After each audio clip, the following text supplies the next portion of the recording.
I've been thinking long and hard whether or not I should share my story.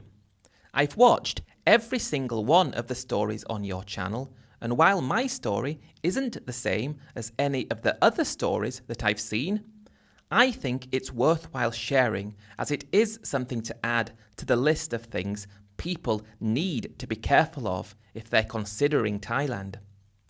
I think it's really commendable for the guys who lost everything to share their stories.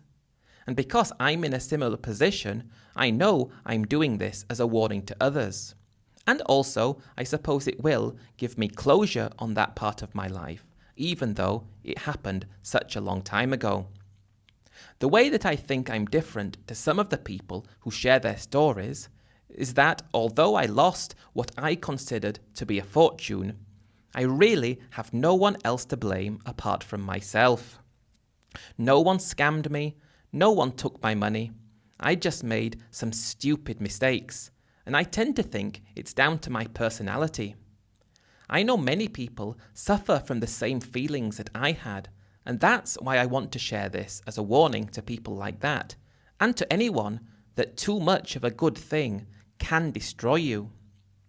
When I'm thinking about writing my story, there are things I want to say. I want to talk about my arrival in Thailand, how I fell in love with the country, and how that one visit changed the course of my life.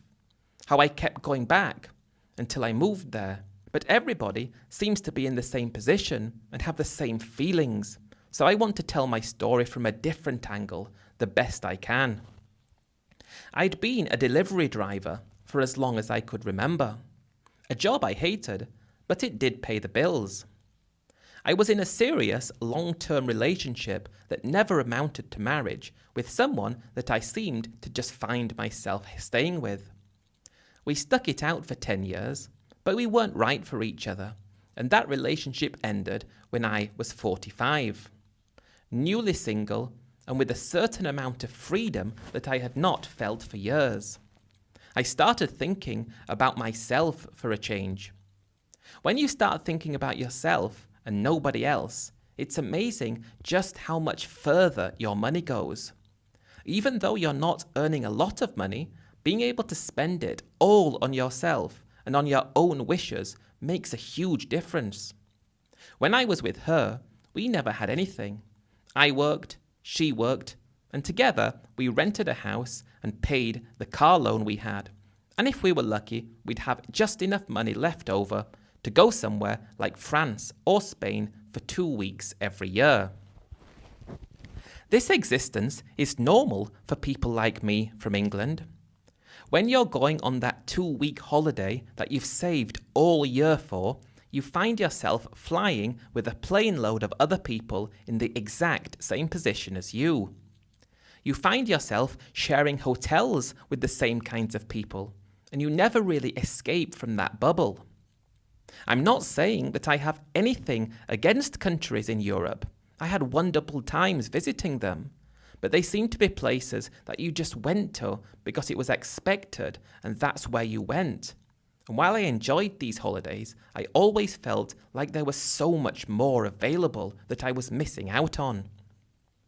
Now that I was single, the thought of getting on an EasyJet flight and holidaying with everybody else whose life could be a mirror image of my own was the furthest thing from my mind. And when my holidays came around, I was thinking about where to go. The only places I knew I didn't want to go were in Europe. I thought about Africa, South America, and Asia. So many countries in the world, and my holiday budget would afford me to go anywhere I wanted. Why I chose Thailand, I don't actually know. I'd never been before. I'd never known anybody who had been, and I'd never been interested in the scene that many people who liked Thailand seemed to want to connect themselves to and be involved with. It was me looking at flights, and this was before flight prices became outrageous, back when you could get a return flight for 450 quid. And it was when I was looking at flights that the flights to Thailand seemed to be reasonably priced. It would involve changing planes at a country in the Middle East, and the prices of the flights between Emirates, Qatar, and Gulf Airways were all similar, so I went with Emirates. I very nearly didn't go to Thailand. I almost went to Japan instead. If I had my life again, would I go to Thailand? Definitely not. I did my first Thailand holiday wrong. Not knowing anything about the country, I booked to stay 2 weeks at a hotel in Phuket. The hotel wasn't even close to the town. It was a Marriott hotel along a beach 20 or 30 minutes away from anything. There was nothing around, no restaurants, and nothing much to see. The hotel itself was spectacular. I think there were 3 swimming pools, and the restaurants there had some amazing food, but I wasn't actually seeing Thailand. I wasn't seeing anything of Thailand. All I had seen was the taxi ride from Phuket airport to the hotel, and I wasn't yet knowing anything about Thailand that the price that I paid for that taxi was actual extortion. I didn't know what to expect in Thailand, but during the first week, I didn't even venture out of the hotel. I could have been anywhere, and while it's undeniable that the hotel I stayed at was far better than any of the hotels I'd ever stayed at before, even though it was priced quite similarly, during the first week I was regretting flying all the way for a holiday I could have had in Europe. When I eventually decided to go into Phuket town, I still had these backward ideas, like Thailand out of the hotel was going to be dangerous. When I went to reception and asked them to sort out a taxi for me to go into town, I thought I was being adventurous and brave. When I got into the town and realised just how safe it was, I did have a laugh at myself for having such crazy ideas. I didn't know anything about anything to do with Phuket or Thailand. Think about the country you've never been to, and picture yourself arriving in a town without any understanding or knowledge about what the place is known for, the type of people that visit, and what is available there. I had no idea about anything I saw around me, and when I finally made it to the town, I felt like my senses were on overdrive. The beaches in the town were not as good as the beach next to the hotel I was staying at, but they had lots of people there enjoying themselves, and there were so many bars and restaurants dotted around. It seemed to be so much busier than where I was staying, and I quickly thought that, as a single person, I would have been far better off staying somewhere like this, as opposed to being 20 or 30 minutes taxi ride away in the middle of nowhere. I went into one small restaurant, enjoyed a meal and a small beer, but I'm struggling to enjoy myself because I'm panicking about how I'm going to get back to my hotel. I had a card from the hotel with the address, and I was told simply to show this to the taxi driver and they'll bring you straight there with nothing to worry about. But I was apprehensive, scared that I would become lost in this strange place. I had another beer and left and walked into another bar where I had another 2 beers, and I started to calm down a bit and not worry as much. After going somewhere else for another beer, I started to explore the town. This wasn't Old Town Phuket, I'm talking about Patong. That was where I was advised to go by the receptionist at the hotel when I told them I wanted to go into the town. Evening rolled around and I'm still there. I've lightened up considerably and I'm no longer panicking about making it back to the hotel. And that's when I found myself on Bangla Road for the first time.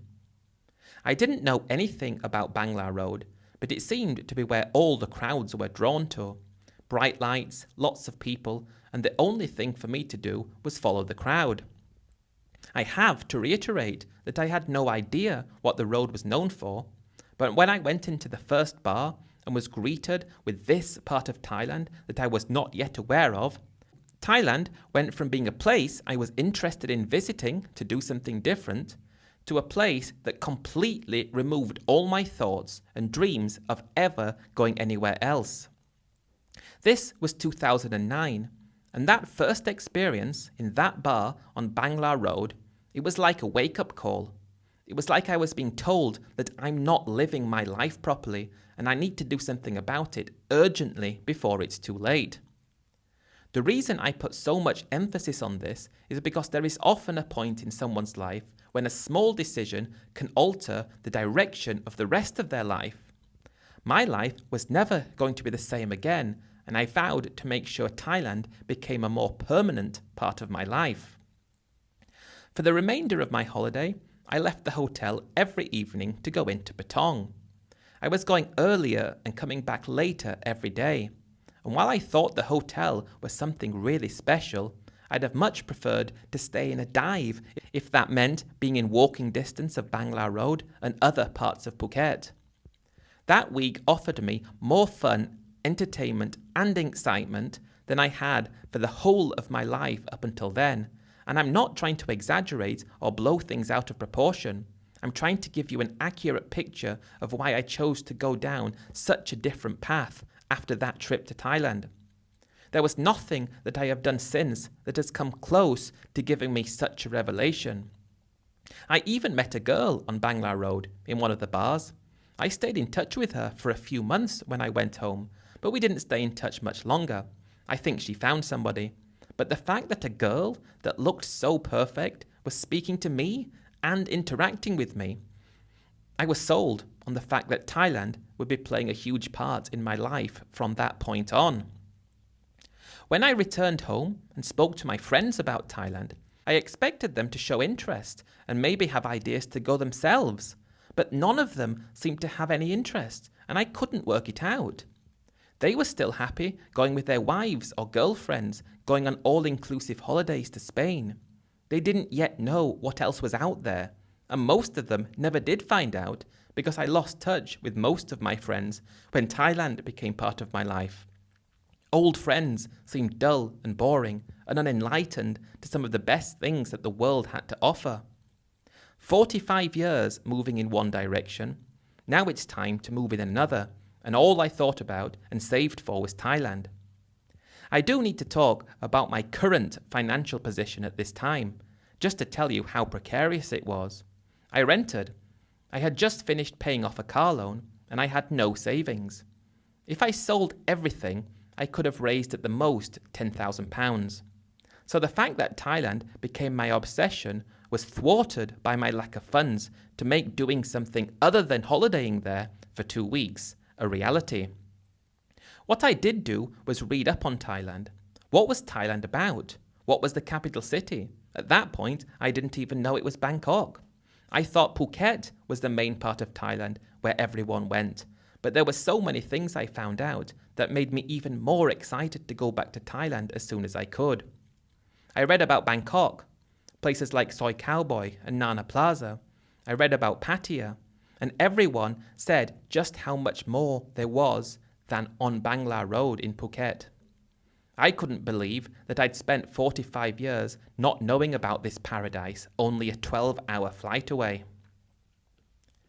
One thing that discovering Thailand gave me was a newfound ability to live as frugally as possible. If I did that, I might be able to visit Thailand for a month next time instead of only 2 weeks. Imagine that. A whole month in Thailand, Bangkok, Pattaya, and wherever else I wanted to go. For the next 10 months, I didn't go out. I never once put on the heating at home, and I ate the cheapest food I could buy. Burying myself in anything I could find about Thailand got me through that difficult time. But what it did mean was I had enough money not only to go to Thailand for a month, but enough to put a couple of £1,000s in the bank. I'd never been able to save money before, so that was quite exhilarating. I thought I was well versed enough not to make the same mistake I did on my first trip. When I went though, first time, I knew nothing about the country and stayed in a hotel so far away from anything. This time, I was making sure that hotels I was booking were within walking distance of all the places I'd highlighted as being the places I needed to go. I was going to go to Bangkok first. It was going to be my first time there.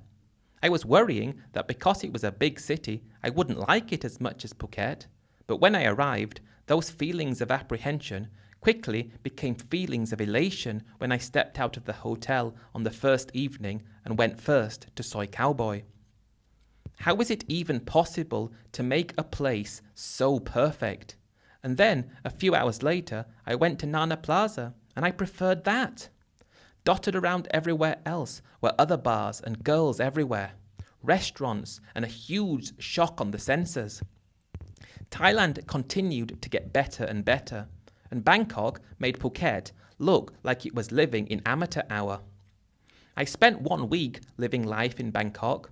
My days consisted of getting over the night before and doing the whole thing again, and thinking that there's nothing that could make me more happy than what I was doing at that moment.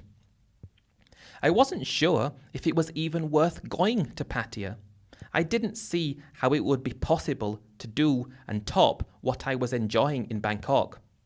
If someone told me that Pattaya is not only more of a thrill than Bangkok, it's actually cheaper as well, I would definitely not have believed them. The only reason I did go to Pattaya was because I'd already paid for the hotel there, and I felt a sense of dismay as I was leaving Bangkok, like I might not have as much chance to be able to enjoy Bangkok, and I'm leaving it behind to go somewhere else. I felt a huge sense of depression as I was on the bus to Pattaya, and I'm sharing that because I think it's important to say just how much Thailand could grab hold of you. Thailand owned me now. Not that that's a good thing, but the thought of not being able to enjoy what I was enjoying in Bangkok, because I hadn't yet realised that Pattaya was actually better, which was really worrying. As soon as I got to Pattaya, I checked in as quickly as I could to the hotel and went out immediately to go and see if I'd made a mistake or not. 15 minutes later, I felt like a drug addict who had just found his latest fix, because I quickly realised that there were so many more bars and girls. How was it possible? How was it possible that this country was so fantastic? I had booked the hotel in Pattaya for a week. I then had 2 weeks where I hadn't booked anything, and I was fully expecting to go back to Bangkok after being in Pattaya, but I stayed in Pattaya for the whole time. There was no point going back to Bangkok because Pattaya was an order of magnitude better. I think it's very important not to dismiss anything that I've said so far. Thailand seems to grab hold of certain people, and it does not want to let go. Yet other people can visit and not think anything about it, leave never to return. But the more I was in Pattaya, the more I was speaking to other guys who Thailand had also captured. It was like I wasn't alone anymore. There was a small subset of people who were in Thailand who were there not only because they wanted to be there, because if they weren't there, they wouldn't be able to function properly or live properly because of the constant thoughts and dreams they had of being there. I can remember speaking to one guy. He wasn't living there, but he'd been there at least 30 times. He told me that it was his dream to go somewhere else, but Thailand kept drawing him back and he couldn't help it. He loved it there, but he actually wanted that love to come to an end so he could be released from the spell that was Thailand. But he fully admitted that it had hold of him and there was nothing he could do about it. Everything he was saying seemed to be so similar to how I was feeling. However, I was not yet at the stage when I felt Thailand was a curse. For me, Thailand was still the Garden of Eden. During those 3 weeks in Pattaya, I probably fell in love more than 5 times. That's no exaggeration. These were sorts of girls back home you'd need to be a millionaire to be able to even be in the presence of. Yet in Thailand they were available. I quickly came to understand just how expensive it could be, and the money that I put away in savings for the first time, I withdrew and spent all of it as though there was a chance that Pattaya was going to disappear from existence altogether, and I wanted to make sure I enjoyed it as much as I could before that happened. I knew it wasn't going to happen, but I thought I needed to enjoy it as much as I could, because I didn't know when I could get back. I think it's very interesting listening to the other stories that people write in. And those guys who have that Thailand addiction, it seems to affect them in such a similar way to me. I've spoken to so many people who also have that addiction, and they are all just like I was. Thailand can become an addiction, and I was addicted. That meant when I was on the way home and I wasn't able to get my Thailand fix, I sunk into the worst depression I'd ever suffered, and that lasted for a whole month when I was back home. After a month, the effects started to wear off, but I still wished I was in Thailand. I was contacting with all the girls that I had spent time with, and I thought they were the luckiest people in the world, being able to live that life every single day. I guessed that I would have to be one of those guys who dreamed to live in Thailand, but didn't have that opportunity, so I'd have to make do with going on holiday once a year. Coming to terms with that was extremely difficult, but I just didn't have any money to be able to move to Thailand. I'd been back home for approximately 4 months. During those 4 months, I had managed to get myself down to 2 meals a day. I sold my car and was walking the 15 minutes to the office in the mornings, whether it was raining or not. From there, I could get in the van and start my deliveries. I got to the point where I stopped turning on the lights at home. When it was night time, I suffered through it. I charged my phone at work.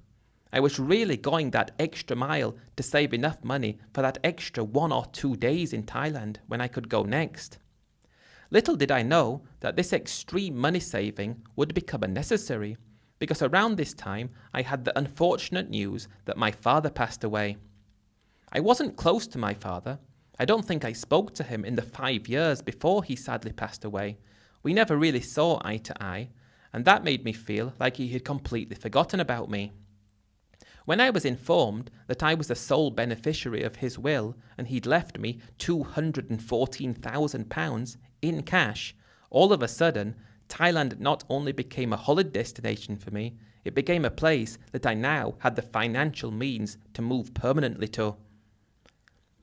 Thanks to the legal system in England, it took me 7 months before I actually got my hands on that money. But when it arrived in my bank and I actually saw it there, I'd never felt such excitement, but also intrepidation, as I felt then. I could follow my dreams and do what I wanted, but I would be going into the unknown, and because I'd never done anything like that before, these were worrying doubts that I had, that if I wasn't careful, all that money could disappear, and it could disappear very quickly. If I didn't have this addiction to Thailand, I would have probably bought a house. If I had a house, I would have saved the £600 a month I spent in rent. That's £7,200 a year right there to add to my savings, and I could have saved more. Then I could have holidayed for 2 or 3 months in Thailand. But that wasn't good enough, and it was only 2 weeks after seeing that money land in my account that I'd quit my job and flown to Thailand. That time it felt different. This was 2011, and because I knew I didn't have to return, I wasn't so keen and eager to make the most out of every single day when I was in Thailand. There was no hurry. There was no need to make sure I was in a bar every single day. That's what I told myself when I was flying there. There's no need to get carried away. You've got all the time in the world. On the plane, I had vivid memories of taking out a notebook and writing a list of rules that I thought I would not allow myself to break. I knew how Thailand made me feel. I knew everything I ever wanted was waiting for me, but I also knew that while I never had such a huge amount of money before, if I lived like I did when I was on holiday, the money could disappear very quickly, and I didn't want that to happen. The main rule I had was, don't go out more than 2 times per week. If I thought I could stick to that, I'd have a good chance. And when I arrived in Thailand, after going to the hotel in Bangkok, I immediately hit the bars. The next 2 weeks is something of a blur in my memory. I know I had a good time, but it was just something about me that didn't allow myself to enjoy Thailand in moderation. It was like I had to be enjoying it all of the time, or not at all. There was no middle ground. You're either in the bars enjoying yourself, or you were wishing you were in the bars, hating you weren't there. After those 2 weeks, I'm lying hungover in the hotel. My usual solution was a few large bottles of Chang to get back in the mood. When I stumbled out of bed, on the way to the fridge, I tripped over my bag that I had left in the middle of the floor. Clothes everywhere. I didn't care. I put the Do Not Disturb sign on the door, My room was a huge mess. I was never usually messy, but I just didn't care. But when I did trip over the bag, I looked and saw my notes with the rules I'd written on it. I thought back to when I wrote those, and I'm there, stood at the fridge with the door open, looking at the 3 big bottles of Chang that could get me back in the mood for another wild night. And I'm thinking, do I need to enjoy myself? Or do I play it cool and maybe do something different and take a few days off? Seconds later, I'd already downed one of the big bottles of Chang, and I took the other 2 down to the pool with me. I wasn't about to pay the price that they charge for beers at the hotel, and an hour later, I'm ready to hit the bars again.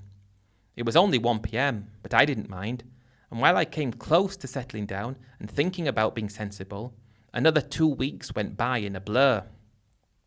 At this point, I'm receiving calls from random girls I can't remember, asking if I'm going to go out and see them. Guys I'd met and spoken to about Thailand, they're calling me, asking if I want to meet for a beer. The problem is, I don't remember any of these interactions. I was taking things to the extreme, but I didn't care, because that's what I wanted my life to be. I thought eventually I'd settle down. Maybe I'd find someone to live with me, and I could stop this love affair with the bars. That was my expectation, that it would stop by itself. I didn't want to physically have to rip myself out of this existence. I wanted my love of what I was doing to fade over time, and I fully expected it would. At this point, I've been in Thailand for a month. I arrived on a visa exempt and hadn't done anything about getting a better visa. I hadn't bothered looking for a place to live. I was just staying in a hotel, and I was the happiest that I'd ever felt.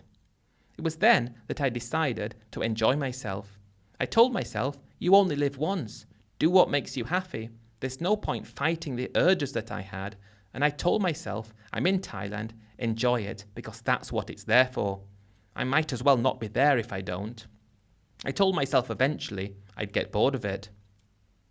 When the time came that I had to do something about my visa, I extended it for 15 days, and I planned to go to a neighbouring country, such as Laos, to get a 60-day tourist visa, which I could extend for 30 days. I've heard that this is a lot more difficult than it used to be, but 2011, lots of guys did this, and that's how I found out about it, through speaking to other guys who did the same thing. On the day that I went to do the extension of my visa exempt, that was before I went to do the visa in Laos, I forced myself to have a day off to look for an affordable place to live. I was staying in a nice hotel for a month, and I probably spent £2,000 on that. I didn't want to do that, but the thought of missing out on any of the action going on around me was unbearable. At this point, I'm still in Bangkok. I haven't even gone down to Pattaya, and that's where I wanted to live.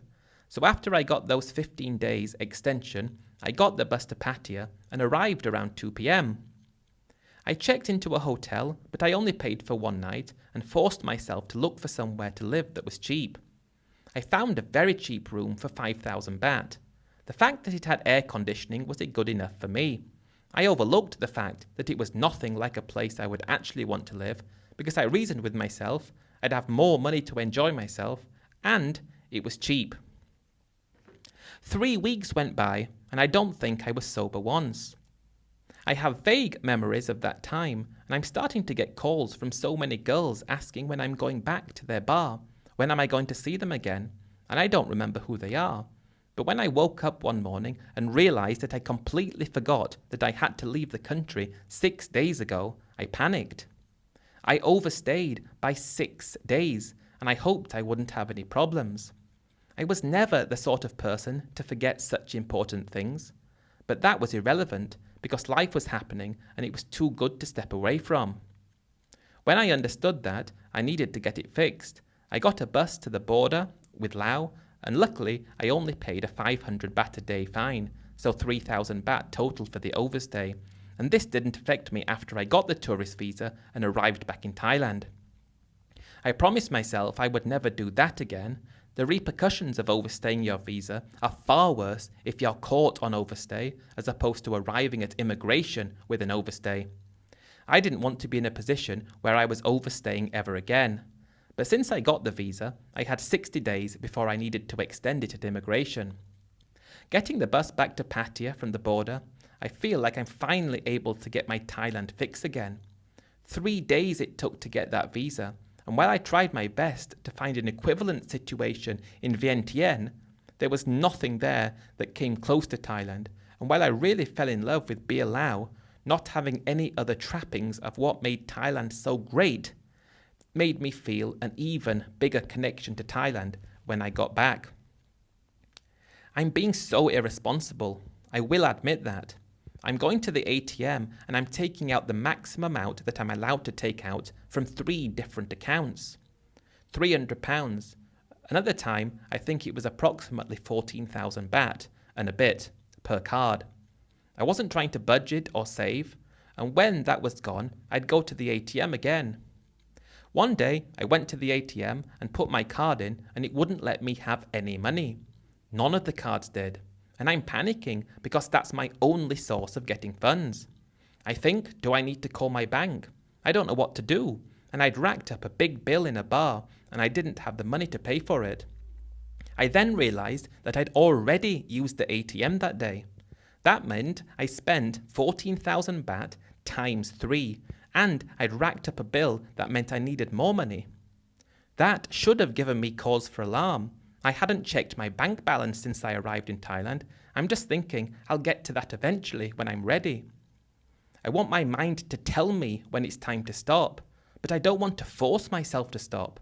That was the problem I was facing. I wanted to stop because my feelings told me I wanted to, not because I needed to, and therefore I had to restrict myself from being able to live how I wanted to. Because I had been to that bar many times, I told them I would pay tomorrow, and luckily they agreed. The bill was 28,000 baht. So that day, when I took out the money, I had 14,000 baht left. That goes a long way in Thailand, unless you're in the bars. During the whole 2 months of that tourist visa I got from Laos, and the 30-day extension that I luckily remembered I needed to do, there wasn't one day that I didn't take things to the max. But I was starting to feel like the addiction was slightly wearing off. And I only mean very slightly. I was able to not feel a sense of panic knowing I needed to go and spend another 3 days to get another tourist visa. During that time, when I had to go and get another visa, I promised myself I would not have a drink. 2 days later, and I'm feeling like a different person. But I am missing everything in Pattaya. But that was the first time I thought it would be a good idea to check my bank balance. You can remember I had £214,000 before I left to Thailand. When I checked, and I found out that I only had £132,000 left, I nearly had a heart attack. In 4 months, I'd spent £82,000. That should have been all the information I needed to know I should stop immediately. I should do something different, anything to protect the money I had still left. But because I was so shocked about the amount of money I spent, and I felt a huge sense of panic, I did the exact opposite of what I should have done, and the day before I was due to pick up my visa from the Thai embassy in Vientiane, I went on a bender, waking up the following morning, not in my hotel. I was laying down next to the river that borders Thailand.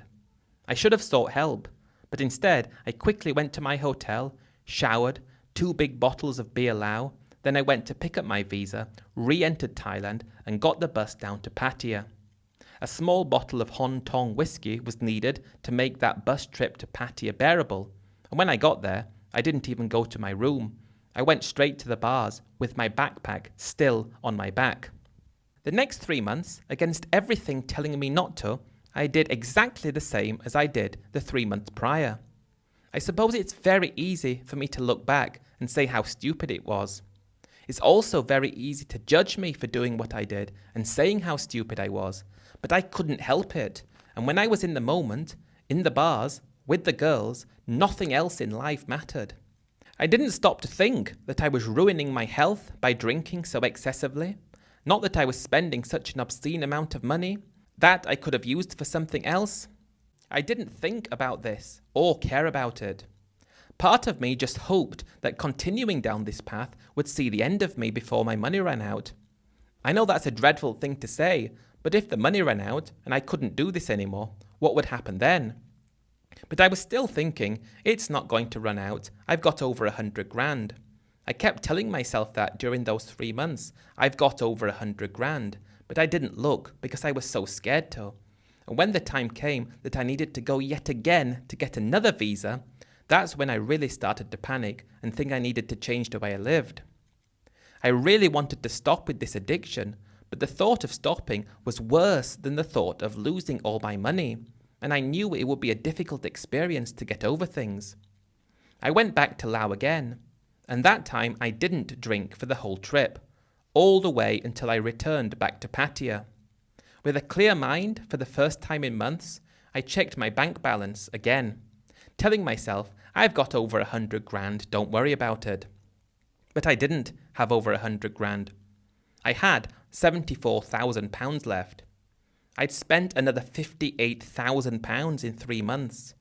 I couldn't believe I'd allowed myself to do that. You might be thinking, how do you spend £58,000 in 3 months in Pattaya? Surely you can't spend that amount of money. 20 grand a month, around 600 quid a day. You can easily spend 600 quid a day in Pattaya if you like what Pattaya has available. After checking my bank balance, which I had to do in an internet cafe, I went back to the place I rented. A dive of a place, the cheapest place I could find, only 5,000 baht a month, yet I spent a fortune at the bars, an actual fortune, but I was prepared to live in such bad conditions to save that little bit extra money. That's one of my clearest memories, is me lying down on the bed. It was a ground floor unit. I had no view apart from the metal bars that obstructed the balcony to prevent people from hopping over onto it. Not that that's something people would do in Thailand.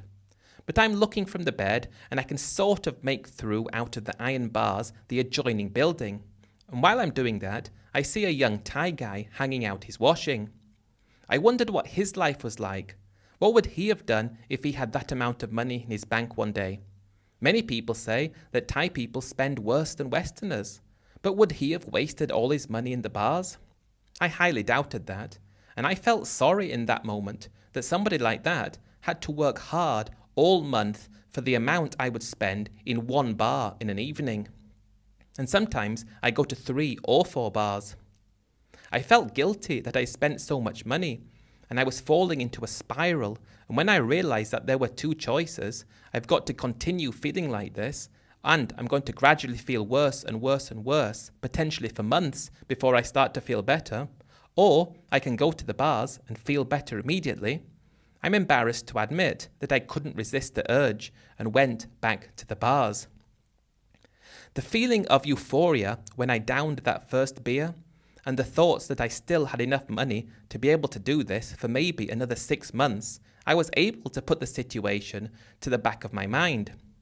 But now I am really hoping that something happens to take me out of this situation that is out of my control, because I simply do not have the willpower.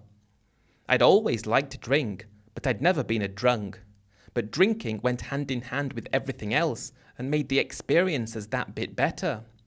I'm still getting calls at random hours from different girls. I wasn't sure why, but when I spoke to one of the girls, before I'd had a lot to drink, which wasn't normal, she told me how nice I was and how kind I was. You don't need to tell me what that means, but I was spending considerably more money than I should have been. I wanted to get help, but I knew I wouldn't be able to take the feelings of withdrawal. As I talk about this, no longer in that position, I'm talking about having withdrawal. Withdrawal from the Thailand bar scene, for some people, is worse than the withdrawal from a hard drug. That is no exaggeration, and it is very important and something people need to think about. Part of me thinks that the Thailand bar scene should be added to a list of addictive things. Some people were able to go, enjoy themselves and leave. I wasn't one of those people. Just like someone who can try a drug and think it's good but I don't need it. Some people do need it, and I was no different, apart from it was the bar scene in Pattaya that I needed. Within 6 months, everything I had was gone. The most sensible thing I did, when I knew the writing was on the wall and no matter how hard it was to accept, I contacted an estate agency back at home and managed to find somewhere to rent. I didn't have any credit anymore or work references, so I paid 6 months up front. I did this when I had £10,000 left in the bank. I knew if I didn't, I would watch my money go down to zero and not even have a place to go when I returned home. I'd come to the understanding that I would need to return home, and the only way I could feel better about that was by drinking even more. I can remember my last night in Pattaya. I am again embarrassed to admit that part of me wished it would have been my final last night, but I went out in the best way I knew how. I spent the last of my money on one of Pattaya's best hotels. I went out to buy a brand new outfit. Don't ask me why, I'm just telling you what happened. And then I hit the bars with the understanding that this was probably going to be the last time I would ever see Pattaya. If I came back, I would just get into the same situation that I was in now, and I went for the best night I'd have. Sensibly, I had left myself enough money for the plane ride home. Having that place to move to when I got back was probably the most sensible thing I'd done, and I left myself enough money to exist until I found a new job. I did seek help when I got home. I was in a really bad state, both mentally and physically. I'd put on a lot of weight, and it took me many months of therapy to return to my former self. It was only then that I realised the gravity of my stupidity. The house I was living in was £400 a month. The one next door happened to be for sale at the time, and it was £85,000.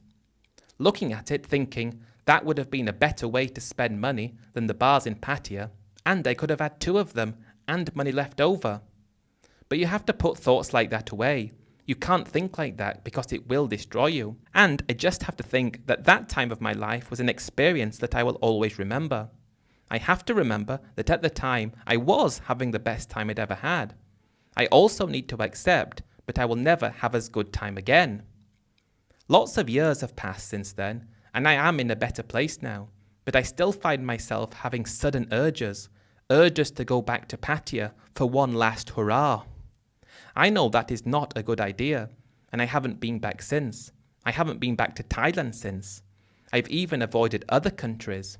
Out of all the friends that I lost, because I didn't understand why they weren't excited about Thailand, one of them has proved to be a great friend. He understands that I love Thailand and that I don't really feel at home in England, and his suggestion was why don't I go somewhere else instead? The Philippines, Vietnam, Cambodia. But I don't think he understands that it might be a different country, but if it has what Pattaya has, my personality means that I am no longer able to enjoy it in moderation. There's something about that makes the idea of moderation feel scary and something to avoid at all costs. At least I know myself well enough not to put myself in that position again. Going to the pub with my friend, it's not the same. While they still serve beer, it's not like going to the bars in Pattaya. The bars in Pattaya are the whole package, so I'm not going to get into that addiction at home, which I suppose is a positive. I know this story is different to most of the ones you've shared on your channel. This is about how I lost everything in Pattaya, but it wasn't at the hands of anyone else. It was down to my own addiction and the fact that I simply could not do anything apart from continue down that path until there was nothing left. Be very careful if you're wired the same as I am. If you are in Thailand, and especially Pattaya, understand it could cause you to do what I did. And trust me, it might be worth it in the moment, but the memories do not make up for the destruction you've caused yourself. So never forget that.